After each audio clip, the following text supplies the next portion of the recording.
I'm Vin. I'm Sori. And this is... Portishead? Portishead. I've been saying Portishead, but it's Portishead. And Roads? This is... The name of the song is Roads. This is for the big homie... This is big homie. This is for the call. That's what you saw at the beginning was the core intro. Every alliance has their own intro. What's Pretty an sure alliance? that's Jay's cat there. What's an alliance, you say, dear listener? An alliance is a group of like-minded individuals who like similar bands, similar genres, that type of thing. They get together, they pull their points together, and that's how we determine what songs we listen to. Or you can take the Filthy Capitalist option or the Ronin option. 125 gets you straight to the head of the line. You do that 3 times, you get knocked down to the $75 rate. Having said all that, it is now time for Portishead Roads for the core. This should be a very interesting video, I am sure. Let's do it.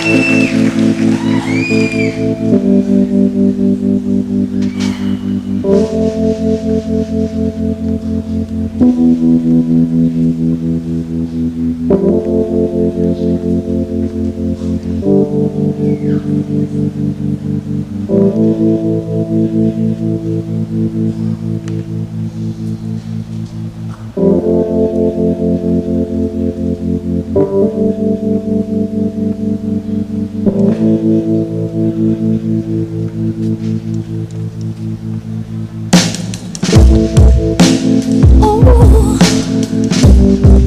can't anybody see? We've got a war to fight. We never find our way, regardless of what they say. How can it feel this wrong?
Well,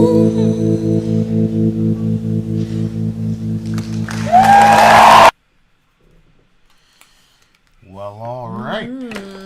That was a depressing one. Really? Yeah, I mean, it seemed to me like it's about depression.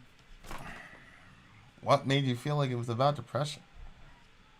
What it sounded like, and can't anybody see we've got a war to fight? I think she's talking about herself.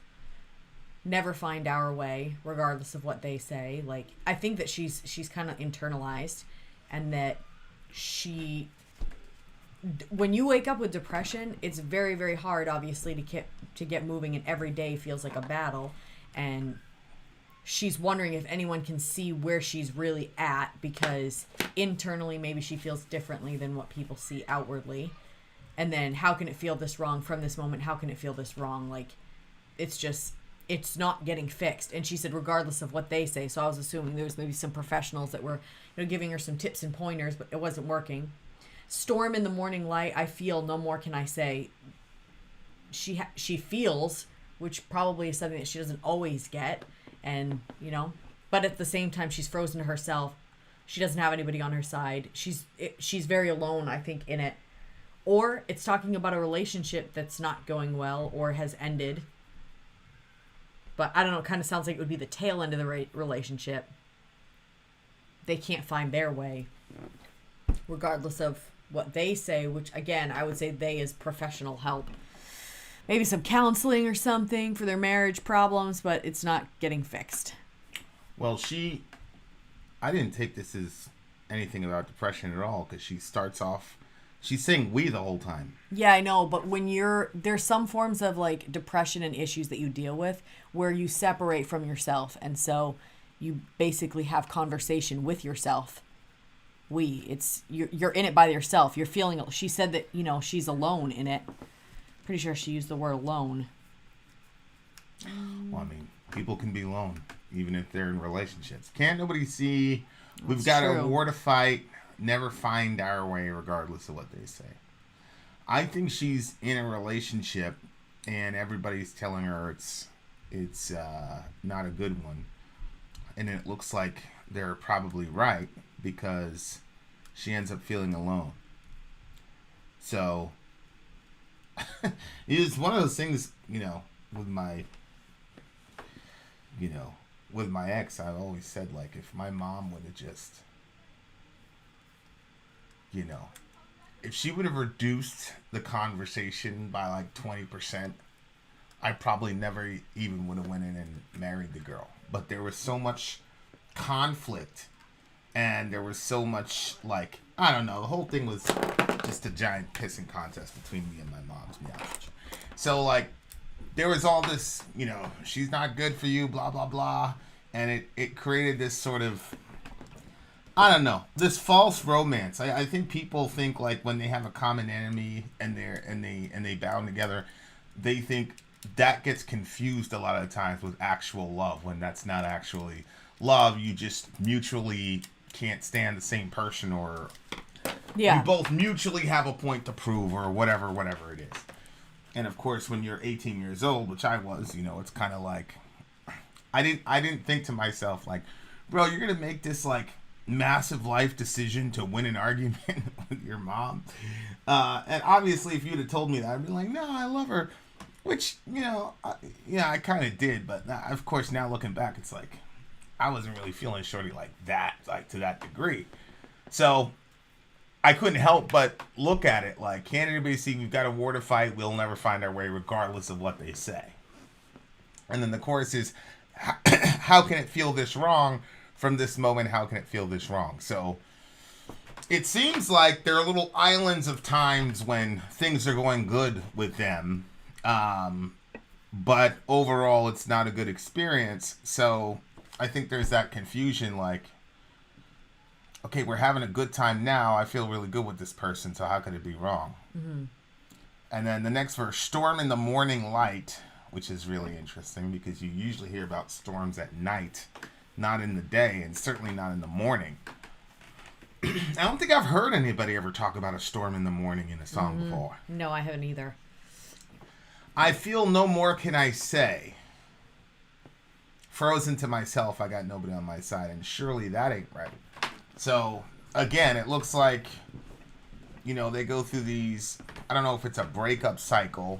Like, we all know those couples that they always break up and get back together. But Storm in the Morning Light seems to be, you know, they're in conflict with each other. She's gone beyond, she doesn't have any more words to say. She's just feeling these emotions. But she's frozen to herself in the sense that it looks to me like they're no longer communicating.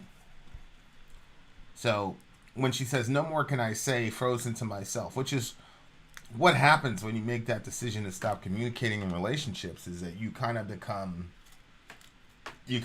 isolated, and then it's, I got nobody on my side. Well, you know, anytime somebody says like they have nobody on their side or the whole world's against them, then I always get skeptical of myself and ask the question like, well, do I want it that way? Like, if you're always alone, there's some people who I think, you know, just have, like, there are people that I've hung around with where I'm like, if it wasn't for this like religious structure, this person would have no social life. Mm-hmm.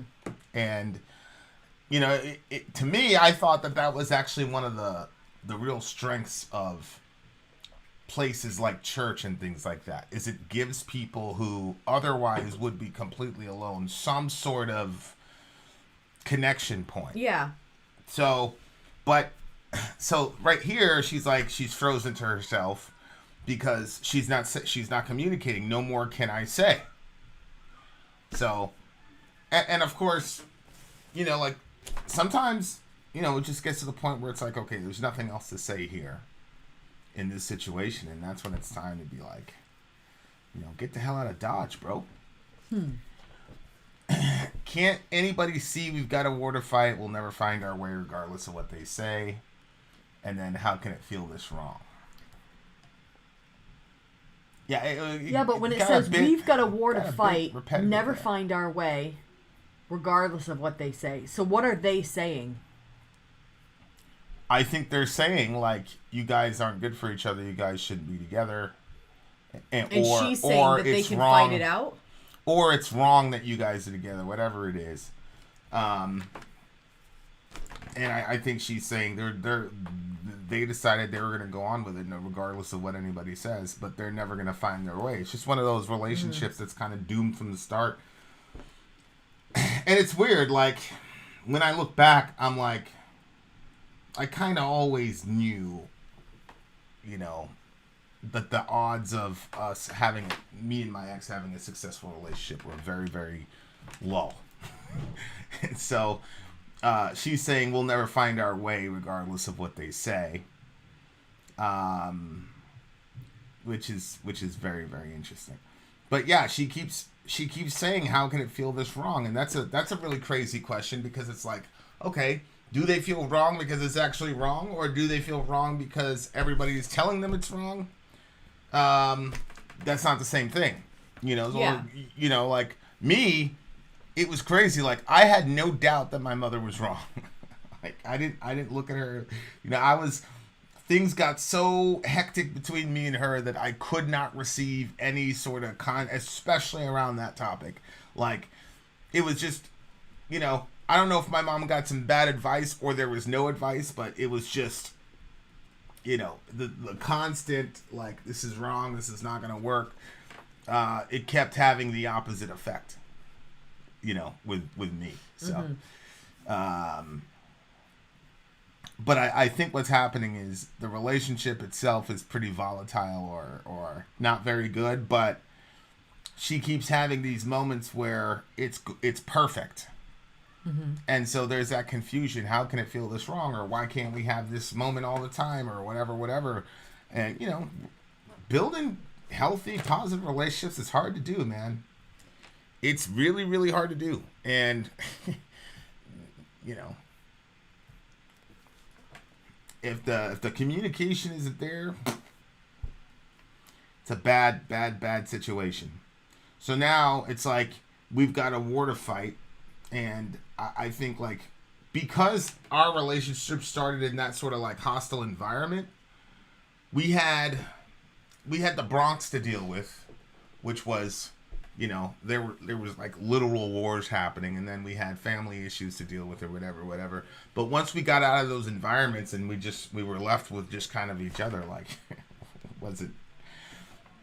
it was far from a fairy tale type existence, I'll tell you that. So it's a pretty crazy thing. I don't have a lot of have much else to go on because lyrically it was kind of... It didn't go a whole lot of... It just basically stayed the same. Which to me was even more like why it could be talking about depression is because sometimes it just doesn't feel like it goes anywhere. And when it said storm in the morning light, like, you should, by all rights, feel better in the morning, you know? But then when morning comes and it's a storm, that means it's not. You can feel it. Today's not going to be a good day. Yeah, Shorty had some bad luck for sure. So, yeah. And then... Yeah, I think I'm sticking with it means it's about depression. That's my final answer. So how can it feel this wrong? What does that mean? Because when you're suffering with depression and you're around other people that are not, you're looking at them and you're like, how can this feel this wrong? Like, how can you feel this? How can you feel so screwed up when everybody else, you know, and it doesn't necessarily mean everybody else is perfectly fine, but it just... Sometimes it looks that way because everybody puts their best foot forward, or, you know, their Facebook face or Instagram face.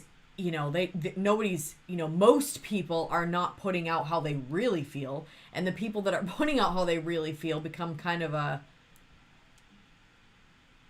interesting page to follow. You know what I mean? Like, wow, again, look what she's posting again. Or, you know, what this guy is saying about that. You're like, I can't believe he just said that. You know, like, a lot of times people are just putting their best foot forward. So the from this moment part,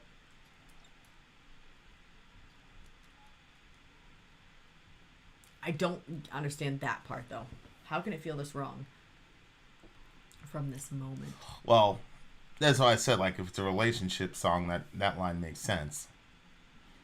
If everybody's against their relationship, but then she has an island where things are going good, then how can it feel this wrong? Yeah, well, yeah, viewing something from the moment where it's good, how can it actually be that bad? Right. There does seem to be that elements of loneliness, though, because she's talking about can't anybody see. Yeah. Which is really interesting, because... But that could be in a relationship, too. For as long as I can remember... even with relationships, for as long as I can remember, anytime I had a real problem, like, I didn't want anybody to see that I had a problem. So it's a strange, like, thing where, like, people are, like, reaching out for help and trying to find ways to get help, which is obviously the healthy thing to do. I don't know, and I you know, nobody in my family ever sat me down and said, you know, Vin, don't talk about any of your issues. Like, that never happened. Like, if we had internal family issues when the cops showed up and things like that. Like, we all knew not to say anything. Like, I'm not gonna... But, you know, I think part of that is just my personality. Like, if you're not in my circle, I'm not gonna talk to you about some personal shit that went down in my house. Like, you know what I'm saying? But, so it's a very curious thing when I see people like, oh, they're upset. They, you know, like, they're asking people to help them. And I'm like, oh, that's a good thing to do. It just never pops into my mind to do that. You know, like, I'm always like, you know what, I'm gonna handle this shit and wait it out, and then, you know, boom. Like, I don't want anybody. Yeah, it's weird. Like, I didn't want anybody to see that. I was actually reading this article that was talking about responses to trauma, and when people do that, they said it's usually signs of, like, there was a traumatic upbringing that... When people do what? Internalize instead of outwardly reaching for help and talking to other people around them. People that internalize and say, I'm going to handle this myself, it's because of childhood traumas just in their upbringing. Yeah, I mean, my kids have been through some pretty traumatic stuff, and they're pretty big about talking. But they're really encouraged to talk. Yeah, I go out on my way to encourage them to talk. I mean, I just think there's just... some of it was, the law would get involved, and, there were times when the law was involved, and so if you said something, then there was, like, when I was growing up, there was the whole, like, specter of, like, child protective services. My mom would talk about them a lot, and, like, I'd hear these horror stories about how they would, like, come to take you away, and, Right. Right. And she made it sound like, it was like a prison. Because she worked in some of these facilities where, kids would, that needed mental help or whatever. My parents did the same thing. And then in New York, once I got to New York, if you showed any sort of emotional weakness, those people would eat you alive. Mm-hmm. So I just think there were a couple. Yeah, the experts are saying it's a sign of childhood trauma, I'm sure, but. Well, I mean, I don't know. I don't know if it was an expert. I didn't read who wrote it. I mean, obviously, I've seen things in my childhood that people would probably say, "Oh, that's a pretty traumatic thing that you saw or that you went through or whatever." Mm-hmm. But I just think it was a lot of like, and the other thing is like there was always like this weird. I don't want to say air of secrecy. That's not the way it is, but because we moved so much, nobody. I was just used to people not knowing things about us. Yeah. Like if you stay in the same neighborhood for X amount of years, people peek through the window shades, whatever, and they can pretty much construct the story. Yeah. We moved so much all the time that nobody really knew anything. And so there was a big primer on like, it's us in this circle and them out there. And it wasn't like an us versus them, but it was more like this is us. We can trust the people in here in this house in this circle, but people outside, we don't know them, so we can't trust them. And the other thing is when you have like when you're the new kid all the time, that's where I got the whole like until you form those deep relationships, like the friendship is kind of surface level, and when you have surface level friendships, it's easier for them to say, man, that Vin kid is weird, and then still be like friends with you. Because, like, the relationship is just starting. And then, after a while, if I would have allowed those relationships to, like, deepen, I'm certain that we would have been great friends. But the minute I heard that, I took that as a sign of, okay, we can't trust these people. And so it made me a more, insular person. So when I get to the point where I feel like I can't trust a person, like I said, like, I don't... It's not all the time where I'm like, man, I'll never talk to you again. It's just, I know, okay, you just have, I'm always adjusting in relationships. Like, I always adjust and go, I had this assumption about this person, but they're actually a more real and deep friend than I thought, so then you make an adjustment. But on the other hand, if you believe that somebody's like your road dog, like they're down with you, they're your best friend, blah, blah, blah, but then they switch on you, you can either go, oh my God, and get all dramatic, or you can go, oh, okay, and make an adjustment and just understand that that's not a person who's like you thought you had, some deep relationship with. You just have to. And I think that's something that I've grown in, like, because before I'd be like, oh, okay, but now it's like it's happened so much where I'm like, well, I mean, okay, that's just human nature, man. You're gonna, whatever. You're only gonna strokes for different folks. You're only gonna get 2 or 3 people in your life, whether it's a relationship or a friendship, that are like that loyal to you. Mm-hmm. You just have to understand, like, oh, that's how this person. Okay, well, so. Yeah, I don't feel like that the majority of life is like has a high percentage of loyal people. I feel like everybody is not loyal, and you get lucky if you have someone that is loyal. Yeah, I think that's true too. And I just think you just have to, manage your expectations and then make the adjustments you need to make once you see that. But I do find it very interesting. She's saying, "Can anybody see?" And she's got this like, hope that people see her in her problems. And I would think to myself, like, anytime I see stuff like that, I'm like, we're still young. We have so far to go. And I'm like, I wonder if I'd ever get to the place where, I'd want that to happen. Because I just genuinely don't. And it's not about tough guy stuff. Because I think my entire family's like that. Like my mom didn't My older brother definitely doesn't. My younger brother doesn't. You know, he doesn't put out cries for help on Facebook or whatever if he's in trouble. I mean, I know when he's in trouble, but that's like me and him on the side. Like we don't do the whole, you know, whatever. So I just wonder. I wonder about that. I'm like, oh, maybe that's what's supposed to happen. I have no idea. I don't know. I don't know. But it's a very, very interesting thought. And of course, I think the way that I do relationships is I